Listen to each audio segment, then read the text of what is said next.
Look around. Every room has that person, the one who seems to own the air around them. They don't just enter, they arrive. Their posture speaks before their mouth does. Eyes follow them. Laughter rises louder in their orbit. They carry a shine that feels magnetic, effortless. But here's the uncomfortable truth. Most of them? They're bluffing.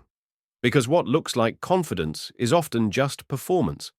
A well-rehearsed mask, a carefully curated energy held together by attention, applause, and the need to be seen. They look like they're on top of the world until the world stops watching. And when that happens, when the compliments go quiet, when the room doesn't react, when the mirror reflects back emptiness, they start to sink, not in status, in spirit, because what they had wasn't real confidence. It was borrowed, and borrowed confidence has terms and conditions.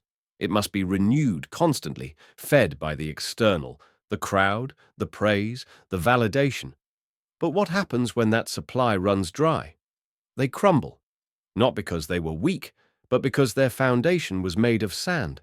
No roots, no anchor, just noise. So then, what is real confidence? It's not loud. It doesn't wear designer clothes to feel worthy.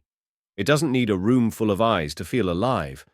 It's quieter, simpler, stronger, invisible to the untrained eye, but felt in every room it walks into. It doesn't interrupt, but when it speaks, people lean in. It doesn't perform, but somehow it leaves a lasting impression. It doesn't demand attention, but it owns presence. Real confidence doesn't flare up in success and die in failure, because it's not attached to either. It doesn't chase the highs because it's not afraid of the lows.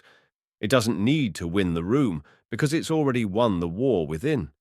That kind of strength can't be bought, can't be gifted, can't be borrowed. It has to be built, slowly, painfully, and in private.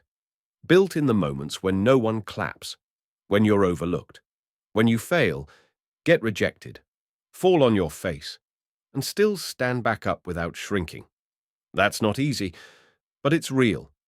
And if you want that kind of inner strength, the kind that doesn't crack when life gets loud or lonely, then this is your blueprint. Not a quick fix, not a highlight reel, but a step-by-step dismantling of everything false and a reconstruction of everything true, so that one day you walk into a room and you don't need to glow. You radiate, not because you're trying, but because you can't be dimmed. Chapter 1. The Great Illusion. Confidence, as most people define it, is a performance, a role, a costume tailored from job titles, status symbols, and social validation. But here's the truth. Confidence built on external approval is a trap. Why? Because what the world gives, it can also take away. The moment your worth depends on others, on their applause, their acceptance, their attention, you're a puppet. And the strings are not in your hands. Real confidence begins the moment you let go of needing to be seen. You don't need a new outfit or a flashy job title to own a room. What you need is control of yourself, of your mind, of your reactions. Because when you own you, no one else can. Chapter 2. The Inner Battlefield. Imagine walking into a room filled with strangers. You feel that subtle anxiety in your chest, the whisper that says, fit in, be liked, don't be weird. Most people obey that voice without question, but the confident person doesn't flinch. Why? Because they understand something vital. Emotions are not commands. They're just signals. They're information, not orders. Fear, it's data. Insecurity, feedback, anxiety, a memo from your nervous system. But none of it needs to drive you. Real confidence is learning to stand still in the emotional storm. While others react, panic, or fake their way through it, you observe. You remain calm, present, untouched. That stillness, that's power. Chapter 3. The Observer Effect. Most people, when they enter a room, try to fill it. They speak loudly, laugh at the right moments, try to prove they belong. But true confidence? It starts in silence, because the one who watches first wins.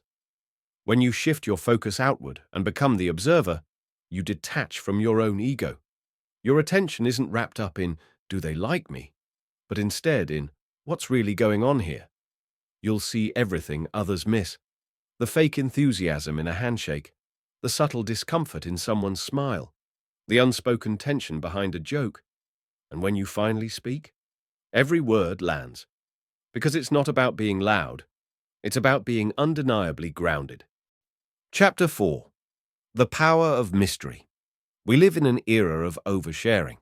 People post their breakfasts, breakdowns, and breakups for public consumption. Why? Validation. A craving to be seen, heard, liked. But here's the paradox. The more you reveal, the less powerful you become. True confidence doesn't need to explain itself. It doesn't need to announce its presence. By holding back, by keeping some parts of yourself off limits, you create mystery. And mystery is magnetic. Think of a flame behind glass. You see it. You feel its warmth. But you can't reach it. That's what presence feels like when it's guarded. Not cold, just out of reach. It triggers curiosity, respect, sometimes even admiration. When people can't fully figure you out, they don't own you. And in that uncertainty, you gain the upper hand. Chapter 5. The Breath of Control. Fear has a fingerprint. You know it well. It shows up in your breath, shallow, fast, scattered. It hijacks your nervous system, blocks your logic, and tightens your chest. But real confidence lives in your breath. One deep inhale, one slow exhale. Everything changes. When you breathe consciously, you tell your body, I'm safe. And when your body believes that, you become unstoppable. Athletes do it. Soldiers do it. Leaders do it. They all use breath to command their state. Because here's the truth. You can't access power if your nervous system is in chaos. Your breath is your anchor. Use it. Chapter 6. Building the Core. You now know the theory, but confidence is not an idea. It's a practice. So how do you start? Step 1. Train your awareness. Spend 10 minutes each day practicing mindfulness. Sit still. Focus on your breath. Watch your thoughts rise and fall without judging them. Let emotions pass through you like clouds. The goal isn't to become emotionless. It's to stop being ruled by every emotional spike. Over time, you'll notice you react slower. You speak with more intention. You don't chase approval. You radiate it. Step 2. Learn to read the room. Confidence isn't just about self-awareness, it's social intelligence. Next time you're in a group, do nothing at first. Just observe. Who's dominating the space? Who's silent? Who's faking it? Train your eyes to see beneath the surface, because the more you understand others, the less you need to prove anything to them. Step 3. Say less. Mean more. You don't need to be the loudest to be the most respected. Speak less. Watch more. And when you do speak, make it count. Confidence isn't in volume, it's in timing. Step 4. Stay mysterious. Let people wonder. Don't explain everything. Share just enough to connect, but never enough to be predictable. Every time you hold something back, you increase your perceived value. Let your energy speak louder than your words ever could. There's a kind of strength that doesn't need to shout. It doesn't need applause. It doesn't chase recognition. Because it knows exactly what it is. It moves through the world like a shadow, present, steady, and unaffected. It doesn't demand attention. It commands respect. This strength doesn't rise with compliments or collapse with criticism, because it's not built on noise. It's built on stillness, on the kind of inner foundation that cannot be bought, borrowed, or broken. There's a kind of power that doesn't perform. It doesn't decorate itself in likes, followers, or social masks. It doesn't hustle for validation in every room it enters. Because it knows the moment you need to prove something, you've already lost. True power doesn't perform. It observes. It listens. And when it finally acts, it moves the room without trying. And there's a kind of confidence that cannot be taken. Because it was never given by the world to begin with. It wasn't handed down by approval.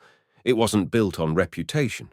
It was forged in solitude, in silence, in self-honesty, the kind of confidence that survives rejection, that doesn't shrink when ignored, that doesn't inflate when praised.